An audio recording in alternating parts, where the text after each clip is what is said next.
Okay, please.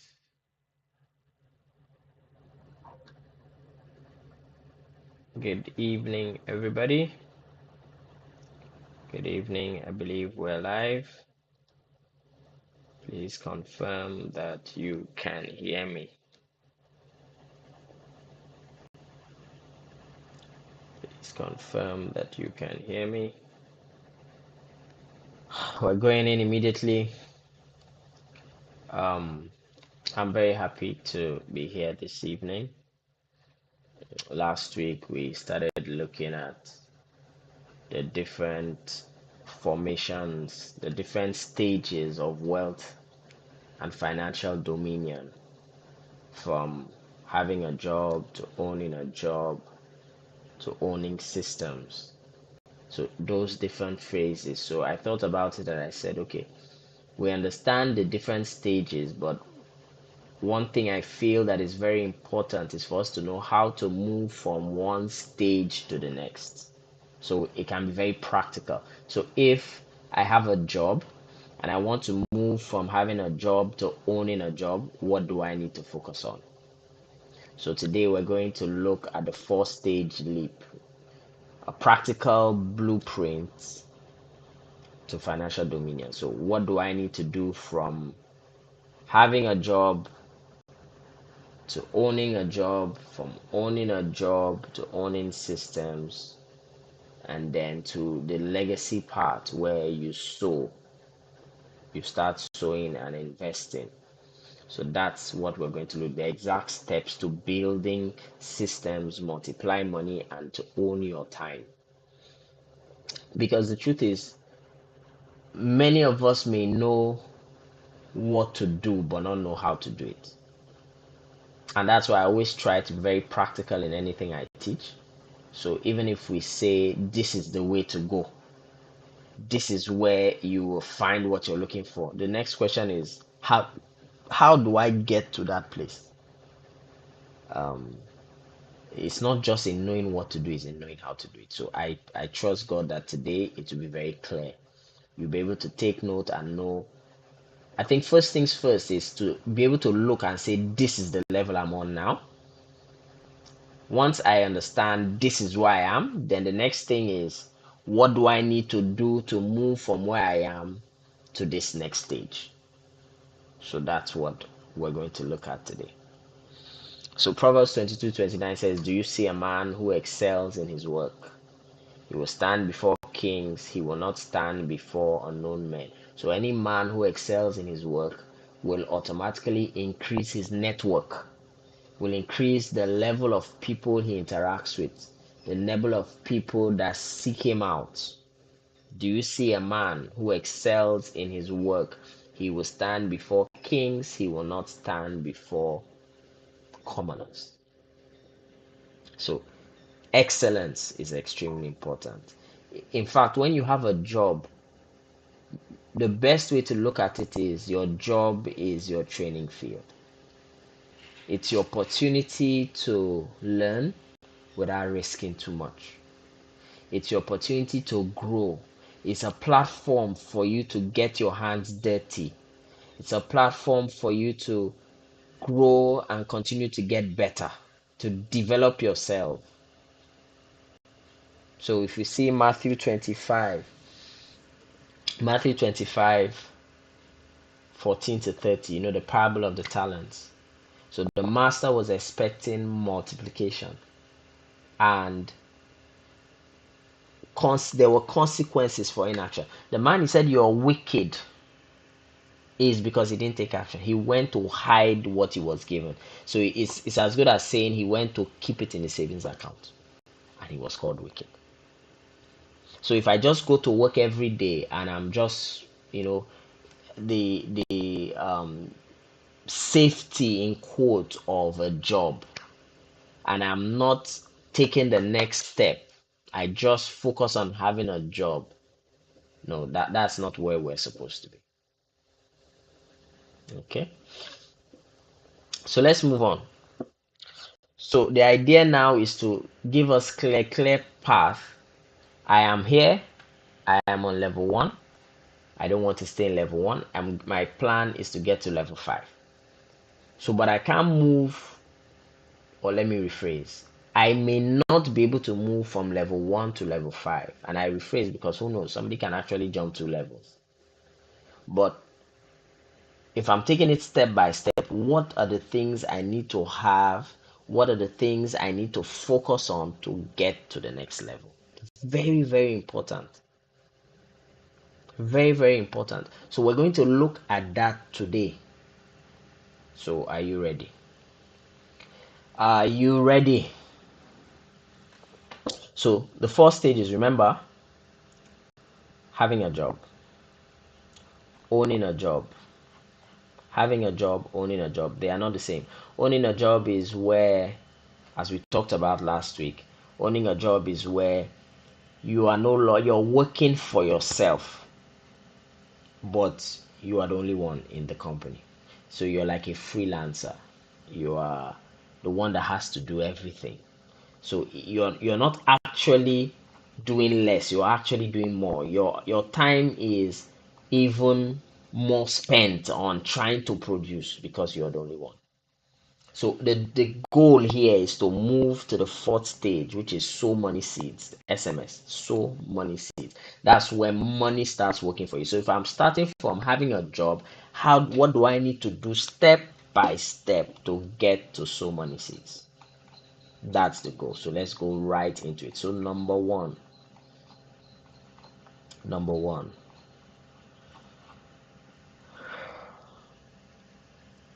So stage 1, the time trap. So anybody who has a job is trapped by time. He can't produce anything more than what 24 hours a day, 8 hours a day, 16 hours a day. He's limited by the time he has as a normal natural human being. Okay. So at this stage, you sell your time for a capped income. You're trading life for money. We talked about it last week. We're able to look at it and see that why do people play around with time and value time so carelessly? They don't appreciate time, not realizing that time is literally life. Time is life. Time is life. Any hour that is gone, you can never get it back. And time stops being available to you the moment you die. So time is life. So if we look at time that way, you begin to probe what you do with every second, every minute, every hour, every week, every month, because no matter how blessed you are, you will never get back that time. Now there's restoration. But if I didn't get it done in 5 years and 5 years have passed, I started working on it when I was 20, and I wasted time, did all manner of things, and by the time I'm 25, God replenishes. Guess what? I still did it at 25, not 20. I can't get back the 5 years. Understand that. So at this point of having a job, that's what we're doing. We sell our time for a capped income. We are trading life for money.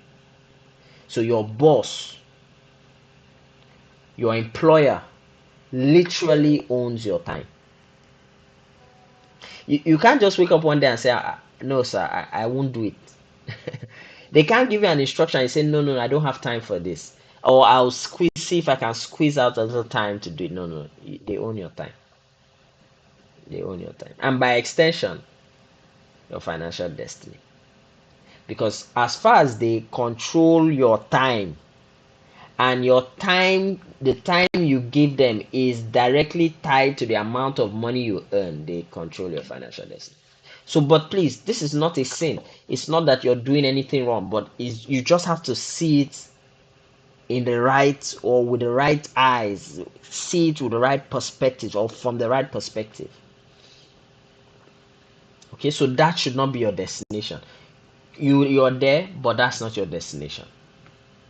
So the having a job mindset is always one of security. I want job security. I want job security. But you do know there's really no such thing as job security, because even the employer can downscale, can decide that things are not going so well and he relieves some people of their jobs. What's the security then? What's the stability then? So there's a ceiling in this having a job. Your income is directly tied to hours you work. There's no leverage. You have to physically do the work to be paid.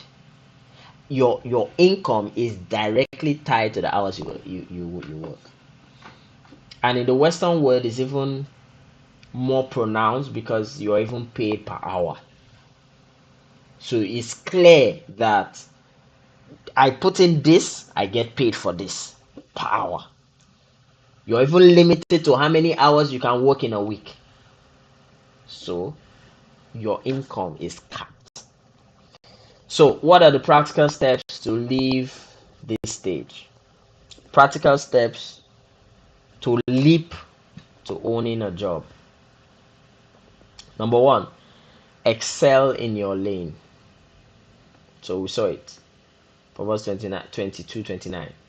So make sure that even as you are an employee, don't be mediocre. Become capable, become valuable, become somewhat indispensable. So the wisdom you gain in your having a job stage will be the foundation for your owning a job.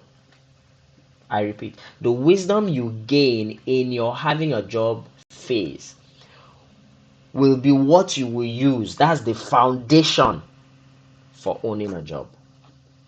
So master your craft, learn every aspect of the business, develop transferable skills, make sure you are taking it all in. Don't just come to work once it's 4:30, shut your laptop down, you move. You're just going with the motions, you're not learning. Learn on the job, because that's what you will use when you own a job. When you start that your own brand, is the experience you gain from this level. So there's nothing wrong with this level, but treat it as a school. Treat it like an opportunity to grow, to learn, to develop yourself, to build your muscles, to learn the business. So number one is excel in your lane. Get good at your job. Number two, identify your value vehicle. Identify your value vehicle. We talked about um we had a topic on this some weeks ago or months ago. So what problem do you solve as an employee? What is that problem you solve as an employee? What is that thing you do every day you go to work? What is that thing you are solving? Understand it. Because if somebody is willing to pay your company for you to render that service, they will be willing to pay you to render that same service. Did you get what I just said? Remember that your company hired you and they pay you to do XYZ. That means there's a demand for XYZ. That means if I leave my company, that same thing my company paid me to do, an individual can pay me to do that same thing. So identify what that key thing is. What is that thing that is in demand that I do every day in the office? What problem am I solving for my employer? So you ask yourself, can I solve that same problem from someone else independently? What skill, knowledge, or service do you possess that the market values? What is that thing you possess? It's very clear. If the company pays me to do this thing, that means there's a demand for it. No, they're not foolish. It's not charity work. They didn't just employ you so that they just want to help people, or they want to teach you character and they pay you to teach you character. No, they're paying you because there's a demand for yourself, meaning there are people that will pay you directly for that same thing. So you must identify. Don't just say I come to work, I pick calls. No, Calm down and check what is the real thing they're paying me for. What is okay? Let me tell you another way to identify this.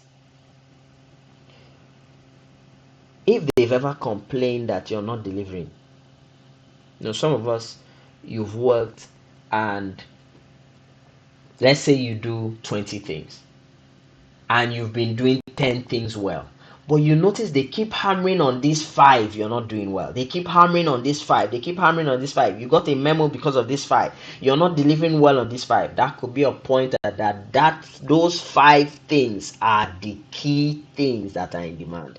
Those are the key things that are needed. That may be your value vehicle. Got that? What what do you possess that the market values? Number three. So I said number one, excel in your lane. Number two, identify your value vehicle. And number three, start a side hustle in quotes. So this is your stealth launch. Now this is what I did. When I started my agency, I was working. I didn't quit my job. In fact, I ran that agency for, I don't want to misquote, but I believe I would have run that agency for up to 3 years before I quit my job. In fact, by the time I quit my job, my agency was giving me more than my salary. So you want to start checking what are the things I can start doing on the side. Don't quit your job yet. Start small. Offer your skill as a consultant, a freelancer, a creator. Build a client base outside your job. So that's your training ground. You see, and when you are doing this and you're still working, there's more room for error. There's more space for you to make some mistakes here and there. Because if it didn't work, at least you still have a salary to fall back on. Do you understand? You still have something to keep you going, so you can launch out. Start learning on the job. Start understanding sales. Start understanding how to balance your books. Start understanding how to keep clients happy and stuff like that, because that's what you're going to be doing when you quit your job. Don't rush immediately to quit the job. Use this time to learn. You have some extra hours after work, you have weekends after work. Use that time to start bringing in some income that is separate from what your employer pays you. That's your training ground. Use evenings, weekends, use after hours. So remember, we're looking at practical steps to leap to owning a job. So that's to move from having a job to owning a job. We said number one, excel in your lane. Number two, identify your value vehicle. Number three, start a side hustle. And then number four, save and invest your side hustle profits. So every dollar you make from your side gig is sacred. Don't just use it to now pay for Prime. You had Netflix before, but now you want to add Prime and all that. No, be smart. Don't consume everything. Reinvest it back. Whether it is getting better tools, whether it is in marketing, or just saving it for your big launch. You could just decide, any money that comes from here, this percentage goes back. I'm going to keep it for when I finally come out and quit my job. Save and invest your side hustle profits. Number one, excel in your lane. Number two, identify your value vehicle. Number three, start a side hustle. Number four, save and invest your side hustle profits. Number five, build your quit fund. Build your quit fund. So before you leave your job, build a financial runway. Make sure that you are settled for 6 to 12 months of living expenses. So some weeks ago, we talked about raising your floor. And let me tell you, raising your floor has some difficulties. One of those difficulties is that, let me use IT for instance, and part of what we do. So let's say before we used to charge web development at 500,000 naira, for instance. Let's say $300 for a basic website. And you say, from now on, we're not going to do any mediocre sites. We're not going to do what is commonly available outside. We're going to raise our floor and say this is the minimum we'll do based on quality and price. It doesn't make sense for us anymore as an agency. I'm using this as an example. It doesn't make sense anymore for us as an agency to be collecting $300 for a website. We don't even want that level. We want a higher level of clientele. We want a higher level of clientele. Now, if you've done $300 website for a while, you will keep seeing $300 clients come. The guy who did $300 and was happy will tell his friend that this is what you charge. By the time they come to you, you'll be tempted to take the $300 at all.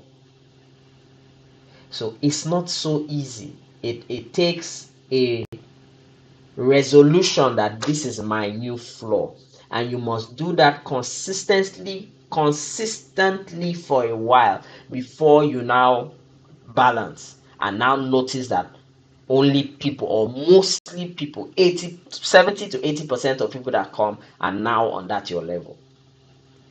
So why I use that as an example is, this is one of the reasons you build a quit fund, so that you're not relying on money coming in, even to pay your staff. You're not relying on jobs every single month. If this month some job doesn't come, I won't be able to pay. Because you may not get work, you may not get jobs. What if you quit your job and the amount that you're now getting cannot take care of all your bills? So at this time, even we talked about save and invest your side, what comes from your side hustle. Okay, so when you keeping those funds, so when you launch out, when you quit your job and now say, I now own a job, I now have a brand, you're not in a hurry to just take peanuts from people. You're not in a hurry to compromise. You're relaxed because you know you've kept some cash. I have some cash for marketing. I have some cash to take care of myself. I have some. You understand what I mean? So build your quit fund. Now, this is a way to do it planned. You didn't just wake up one day and say, I'm angry. My boss is this, my boss is that. If I'm not working for anybody, no, no. What we're looking at is planned. It's intentional. You planned it. So we said, number one, excel in your lane. Number two, identify your value vehicle. Number three, start a side hustle. Number four, save and invest your side hustle profits. And number five, build your quit fund.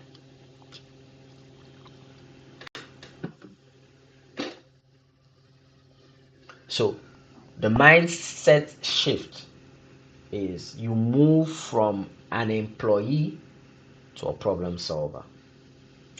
Because the truth is, many times the employee mindset, he's not thinking he's solving problems. He's thinking he's working to get a salary. I just need to do my job so that I get paid. And I need to make my employer happy so he pays me. No, when you go to owning a job, what you're thinking is solutions. I am a problem solver. So you're moving from, I just want job security, to I am now a value creator. It's not about job security. I've come now and I'm now on the level where I create value. So that's how you move from having a job to owning your job. Now, the second stage, the owner's burden. From own a job to own a system. What do you need to do? Move from own a job to own a system. So this is where you start transitioning from working for your to building automated systems and teams. So it's not you doing everything. It's not you're the accountant, you're the lawyer, you're the tax officer, you are the developer, you are the marketer, you're everything. So you start transitioning from controlling and handling everything. So to own a job, you own your business, you're making more money, but you're working harder than ever. And this is something many people don't realize when they talk about I'm an entrepreneur, and everybody wants to be an entrepreneur. They feel being an entrepreneur is easier than um, being employed. It is not. Oh. Entrepreneurs don't sleep. They don't have. It's not easier than being employed though. Because the man who is employed, somehow, at the end of the month, his money will come because he's not the only one that come. The other people generating revenue. So even if he is not doing well, they will pay him. But when you're an entrepreneur, if you don't do that thing today, you may not eat tomorrow. So when you own a job, there's a lot more work on you. There's a lot more burden on you. If you stop working, if you don't work today, you don't produce today. If you stop, the business stops. If you travel, the business traveled. So what you at this phase, you just bought yourself another job. You bought yourself another job, and hear me, you probably have a worse boss. Who is that boss? You. You bought yourself another job with a worse boss. You are the worst boss you will ever have. Because we look at companies when we work for people and we criticize and criticize and criticize and criticize until you try to do it by yourself. You now realize, this is not easy. So, so here, your income is capped by your personal time and energy. Remember, they're having a job. You said your income is capped by the amount of hours you can work. So whatever you put in, that's what you're paid for. Here, your income is packed by your personal time and energy. So you really don't have any true time freedom, because if you don't do it, it won't be done. Anything you don't do, it won't be done. So what are the practical steps to leap to owning a system? So how do I move from owning a job to owning a system? Number one, document and standardize your process. Document and standardize your process. Write down every step of how you deliver your service or create your product. So there are things you've been doing for a while. You know, when you get a job, you do this, then you do this, then you do that. Document it. Don't worry, you understand why soon. Document it. Have it written down in a standardized format, like steps. You do this, then you do this, then you do this, then you do this. As explanatory as possible. Write down every single step of how you deliver your service or create products. This is your operational manual. If you can't document it, you can't delegate it. If you can't document it, you can't delegate it. I remember John Maxwell teaches how does he raise leaders? How does he empower people? They watch him do it. Then he does it with them. They do it together. Then they do it and he watches them. So what that means is they've been able to see the process. This is what you do first, then you do this second, then you do this third. Then I stand back and I watch. Okay, step one, step two. Okay, let me see you do it. Then I supervise. Once I supervise and you get the hang of it, then I can leave you to do it alone. So document it. Number two, we said number one, document and standardize your processes.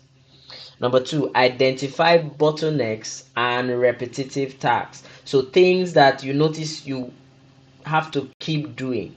Identify bottlenecks and repetitive tasks. There are things you do every morning, there are things you do every week, there are things you do every month, there are things you do multiple times in a day. Identify them and identify bottlenecks, things that make the work harder, things that bring friction, things that make the flow, not so smooth. What takes up most of your time? Identify them. What tasks are simple enough for someone else to do? What are the things only you can do? Because there will be things only you can do. And as a business owner, your job is to keep removing things from your table that others can do and focus on only the things you can do. Okay? So what takes your time? What tasks are simple enough for someone else to do? So when you notice the things that will be easy for people to come in and take up, those are the first places you will employ. Those are the first places you bring people from the inside and pay them to do those jobs. So we said number one, document and standardize your process. Number two, identify bottlenecks and repetitive tasks. Number three, hire and train. So this is where you leverage other people's money and other people's time. So you can start with interns, you can start with virtual assistants, part-time staff. I did that. I started with part-time. We have a job, we call them in. There's a team already. They know this, they work with us. Whenever there's a job, we call them in. I started that way. So you can start that way. Okay? So start with interns, virtual assistants, or part-time. Train them using your documented processes. Remember, that's why we said that's the first thing. Have processes that this is how we do it. So when somebody just enters, you just give them the manual. Go and study it. If you have any questions, come back to me.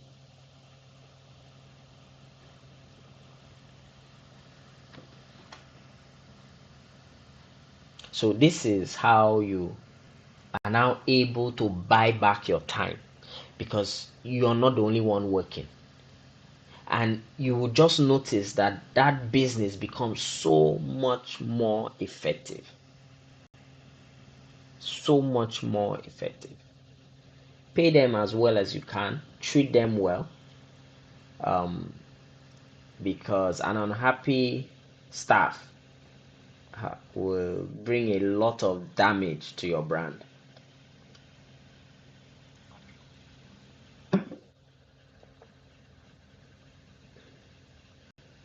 So number four. So number one, we said document and standardize your process. Identify bottlenecks and repetitive tasks. Hire and train. So when you get people, continue to train them. Please don't take things for granted. I made that mistake. I've made the mistake repeatedly so many times. Don't just expect they know, this person is a seasoned this, a seasoned that. No. Nobody knows how you want your things to be done. And there's not only one way of doing things, so don't take it for granted. Train. And that's another reason why you have that manual, to show them this is how we operate here. Then number four, automate what you can. Invest in software, apps, simple technologies that can handle some of those repetitive tasks. Basic marketing, social media, different things that will make your work easier. Sometimes you will notice that even if you need to pay for a subscription for some of those software, you will notice that it's cheaper in the long run. So automate what you can, so you have more time as a visionary behind the business, the one who carries the dream and the vision, to keep dreaming, to keep planning, to keep writing on paper, to keep creating. So remember, we're looking at how to go from owning a job to owning a system. Number one, document and standardize your process. Number two, identify bottlenecks and repetitive tasks. Number three, hire and train. Number four, automate what you can. And number five, productize your service. So anywhere you can make a service into a product, do it. Now, the good thing about products is you don't have to keep reworking it. So, for instance, I'm having this um, class on YouTube. This will always be online. Now, I can decide to do a master class or whatever I call it, and go deeper into these things. Deeper. Mention some things I've not mentioned. Create it as a course and put it out there for people to buy. It becomes a course. So somebody sees, oh, he's giving this out for free. Imagine if I now pay the value I will get from paying. If I get this kind of value free, imagine what it will be if I now pay. Imagine the level of value that will be added if you now pay for it. I'm just giving you an example. So I don't have to show up every week on the course. It's recorded and it will be available forever. If somebody comes in 2030, they can still pay for the course and use it.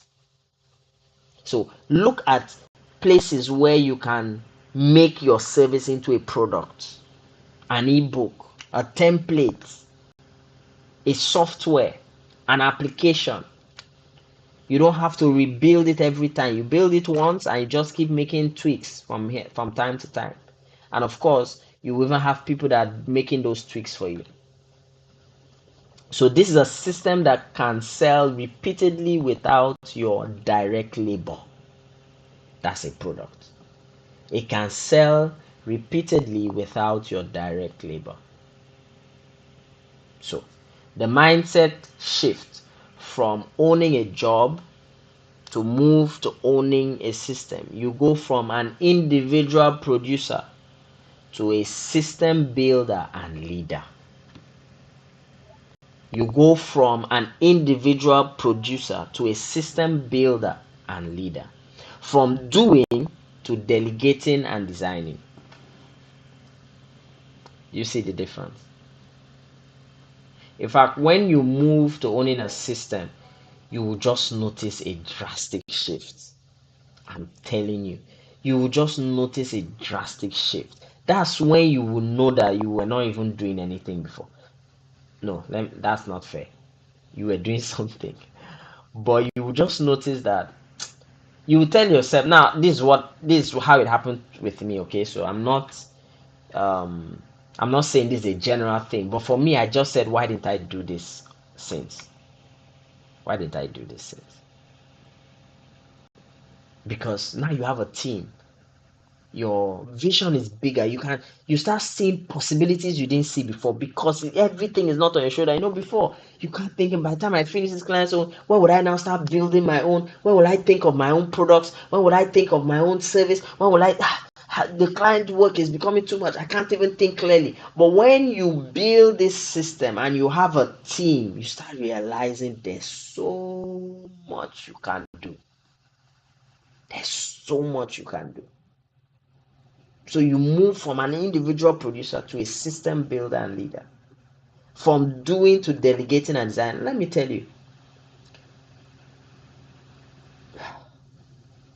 there's so many ways of doing this. So when it comes to closing sales, I believe sales is one of the most important skills any business leader must have or employ. And so we're launching something or packaging something.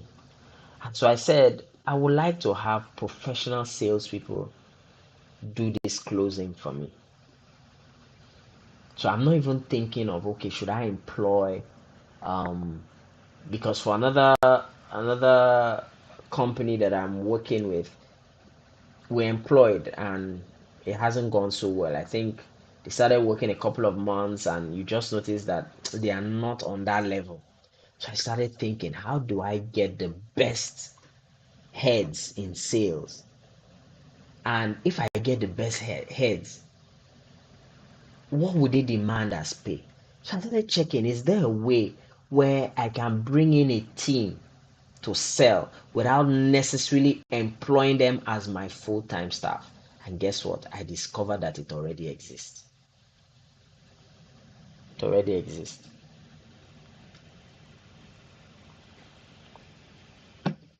So I can literally, now this is what we're working on. So I'm just sharing it. It already exists. That you can have somebody closing for you. So of course this doesn't apply to everybody. I'm not talking about people who go sharing flyers or experiential marketing. I'm talking about real, no, sorry. Experiential marketing is a type of marketing and it has its own skill set. What I'm talking about is people who can sell, jump on a call with you and close the deal. Okay.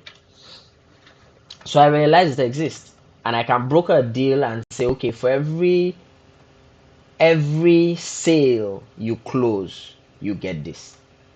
And I have no problem with that. It's fine with me because I only pay you when you close. It already exists and we're talking with a company to handle that. So you just realize that until you start looking beyond yourself, you will actually be limited because you're just one person. You're just one person. All right. So how do we move from the next level? So how do we move from owning a system to the next one, the last one, which is sow money seeds SMS? Now remember, these stages was taught by Myron Golden. Fantastic teaching and fantastic teacher. So, but I have now worked a little on it because when I saw it, it just looked so precise and so accurate. So I had to now go and say, okay, how do you move? So it's one thing to know that these are the phases, but what do I need to do from each phase to move? So when I now own a business, that is, as I said, when you get to this level, you will notice a serious difference.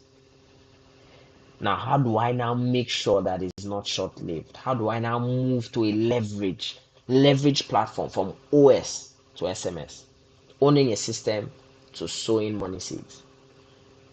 So this is, you're transitioning from a system that generates revenue to one that generates surplus for strategic investment. So it's not just, oh, I made enough to pay my staff and to be okay. You're now talking about you're making enough to do big things, to enter greater visions, take bigger markets, take a bigger portion of the market. So you know, when you own a system, you own a business that runs largely without you, and you've done well if you're here. You have time for freedom. Money is flowing to you from the systems you've built. You've done well.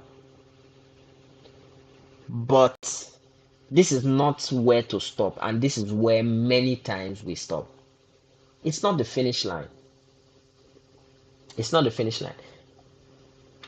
What you now need to be thinking is, how can I still scale? So the ceiling of owning a system is wealth grows, but it's still primarily tied to performance of your operational system. It's still tied to the performance of your people, your team. So if I have five staff will be able to give me X numbers. If I have 10 very good staff, 10 very good staff will be able to give me X numbers, which will be more than the 5 very good staff, right? It's still limited to what those people I have, the systems I've put up, can produce. So, what are the practical steps to leap to sowing money seeds? Number one, master your profit margins. Your system must be generating consistent, significant profit beyond operational costs. And you need to know what it is. You need to know, what does it take to run for 1 week? What do I make? What is my profit? Because sometimes we just see money and we're excited and the money is gone. I know because I've been there. But I need to know, what is my profit. So it is profit margin, understanding what you need, that determines well, that's not all that determines, but that's a part of what determines what you charge. So it's not compassion, it's not emotion. It's that if I keep charging this amount, I won't be able to survive. This business won't survive. I won't be able to pay my people well. So master your profit margins. Know what your the system generates. Know what, so when I know what the system generates, I know what I need to work on. What area do I need to cut down here, increase here? Do I need to bring in another staff who is better with this? Do I need to employ somebody here? Do I need to, relieve somebody they are not producing? You have to watch the numbers.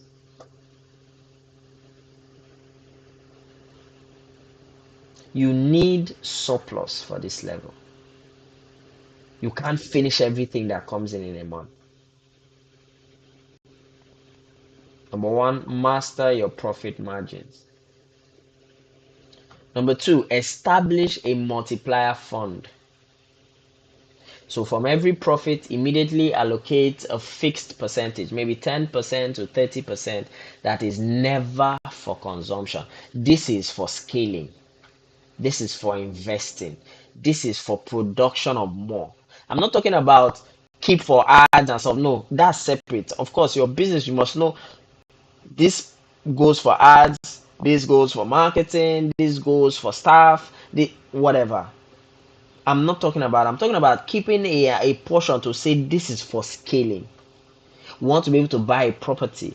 We want to be able to, buy this company. We want to be able to invest in this company. We want to be able to, expand in this area. We're working on this product and we want to be able to keep this money to do this for it, so on and so forth. Establish a multiplier fund. There's a portion that is used to bring in more beyond what the company does daily. So this is your dedicated seed money.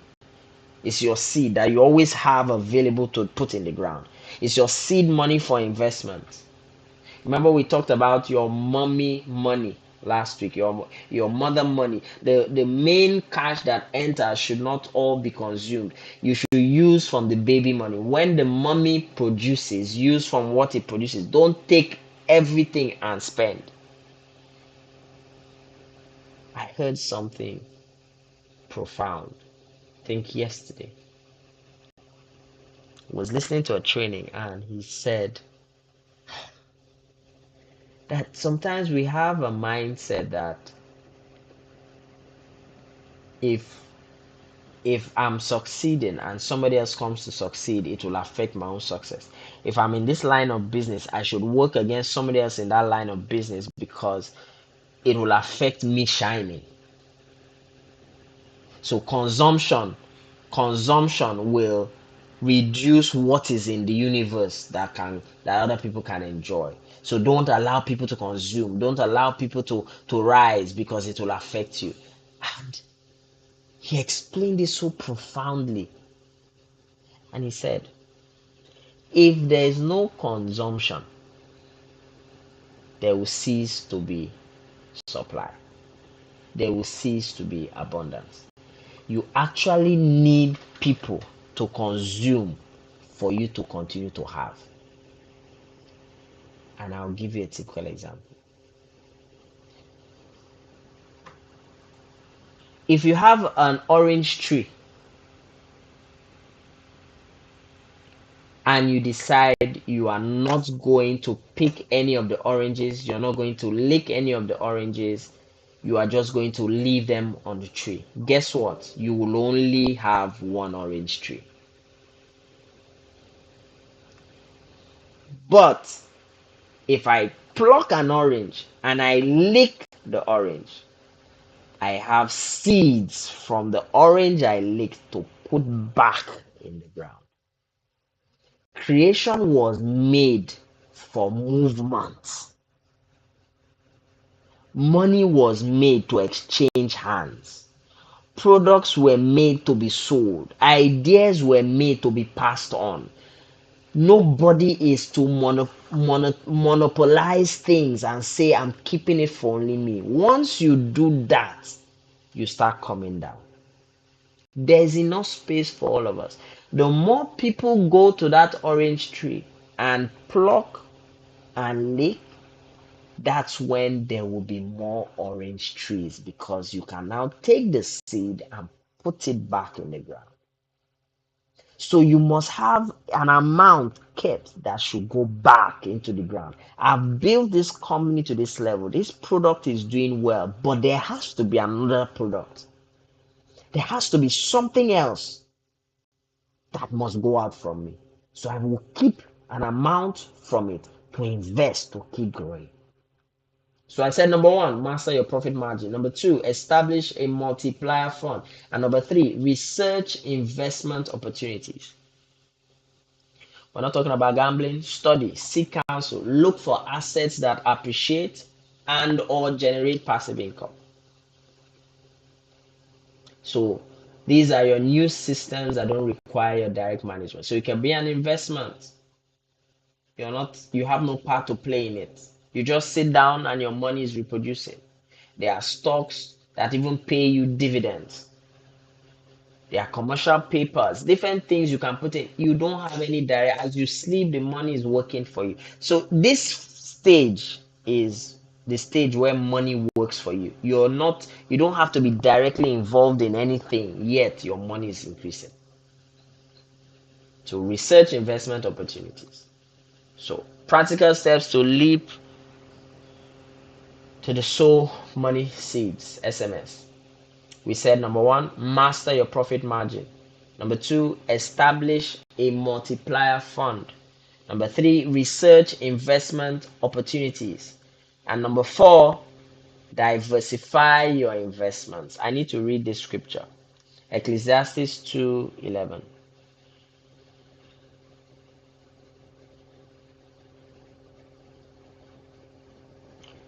Ecclesiastes 2:11. But as I looked at everything I had worked so hard to accomplish, it was all so meaningless, like chasing the wind. There was nothing really worthwhile anywhere. Sorry. I was reading it and wondering. Ecclesiastes 11:2. Ecclesiastes 11:2. Yes. Ecclesiastes 11:2. But divide your investment among many places, for you do not know what risks lie ahead. Diversify. It is scriptural. Divide your investments among many places. Do not put all your money, all your investments in one place. Spread your seeds across different proven asset classes: real estate, blue chip stocks, mutual funds, other established businesses. Invest in other businesses, invest in ideas. This is the right wisdom to apply. Diversify. Diversify. Even in Genesis, you see you should have different streams, at least four from Genesis. The Bible says there were different rivers that flowed into the garden, four of them, not coming from one angle. You need to ask yourself, why did the Bible say that? Why couldn't just one stream supply? Four minimum is what you should have. Streams coming into your hands. Diversify. Number one, master your profit margin. Number two, establish a multiplier fund. Number three, research investment opportunities. Number four, diversify your investments. And number five, automate your investments. If you can, set up automatic transfers from your business profit account into your investment accounts. So just like tithing, your investment should be automatic. Now, this will help you if you're not so disciplined, if you're still battling with it. You can decide to give an instruction once any cash jumps in, bam, take out tithe, and this goes out automatically to this account. However, you want to do it, if you can automate it, it will be a good idea. So, what is the mindset shift from owning a system to becoming a strategic investor and wealth multiplier? You move from just owning system to becoming an investor. Remember what I said. When we get to this level, I think I said that last week, the mindset is no longer money comes into my hand and I want to use it to settle things. The mindset at this level is anytime money enters my hand, the question is, how can this money produce more money? How can this money produce more money? So you move from earning to multiplying for generations. It's not just about what I get now, it's about the systems I put in place to make sure that there will not be lack for my children or their children. So these are the steps. These are the steps. True financial dominion. This is the process. I hope this has helped you. I hope this has helped you. I've tried to break it down. And as usual, obviously, if you have any question, you can come back, drop it. I would also like to know what you think, what stood out for you, and we can always come back and discuss it. So this is it. These are the practical steps to move from having a job, owning a job, to owning a system, to become a seed multiplier, to be the one who sows money seeds and gets massive returns. All right, it's been good talking to all of you. I hope today was a blessing. The good thing about this being on YouTube is that you can come back here and keep going over the old videos, check through, go through them. The first thing we said, remember, identify where you are now. Tell yourself the truth and then go and follow what we've shown you. And now begin to say, okay, I'm here. This is what I need to do to get here. And I can guarantee you, by God's grace, you will see serious traction and serious movement. All right? Have a wonderful, wonderful evening and a wonderful weekend. It's been an honor serving you today. God bless you. Good night, good morning from wherever you're joining from. Bye.